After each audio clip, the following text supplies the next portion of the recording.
اعوذ بالله من الشیطان الرجیم. بسم الله الرحمن الرحیم. تو روایت داره ضیف یعنی مهمان. وقت دو اطلاق داره مهمان. یه مهمانیه که از شهرستان میاد، کیفش رو تو منزل شما میذاره، خونه شما وارد میشه. حتی اگه اون قبل مغرب عید وارد میشه در خانه، حتی اگه اونجا افطار نکنه، شما مهمونی جایی با خودتون میبرید جای دیگه افطار. این اگه بپرسن این مهمان کیه، میگید مهمان منه. خب غذا نخورده خونتون. این یک اطلاق ضیف هست. یه ضیف اینیه که الانم متعارف دعوت میکنه، میاد افطار میکنه و میره. اینم مهمان دیگه، ضیفه. وقت عروه داره، غالبا هم فقها همین رو فرمودن، گفتن ضیف اون قسمت اوله. لحاظا بعضی فقها ببینید در حاشیه عروه داره، گفتن باید 10 روز آخر ماه رمضان پیش شما باشه تا بگن ضیف، اگر نه فطریش گردن شما نیست.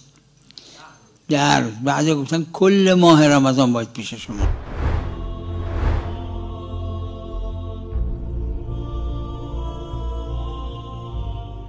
اما یه عده که یکشون صاحب عروه است، برداشت خود منم همینه، اینه حتی اگر قبل از مغرب عید وارد خونه شما شد، کیفش هم و بخچش هم اونجا گذاشت، ولی اونجا هیچ نخورد، این فطرش گردن شماست، چون ضیف برش میگن.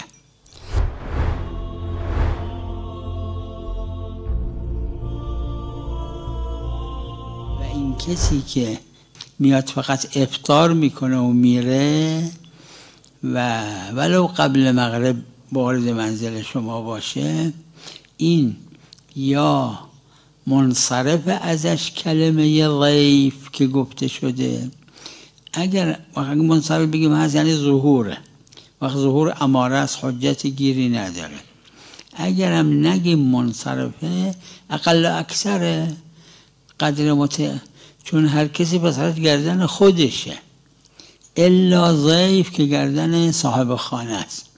وقت ضیف اگه شک شد، میشه اقل اکثر قدر متیقنش اونیه که وارد شده بر شما، از شهرستان اومده وارد بر شما شده، چه بخوره اونجا چه چیزی نخوره. اما نه اونی که میاد فقط افطار میکنه و میره. این خلاصه بحث علمیشه.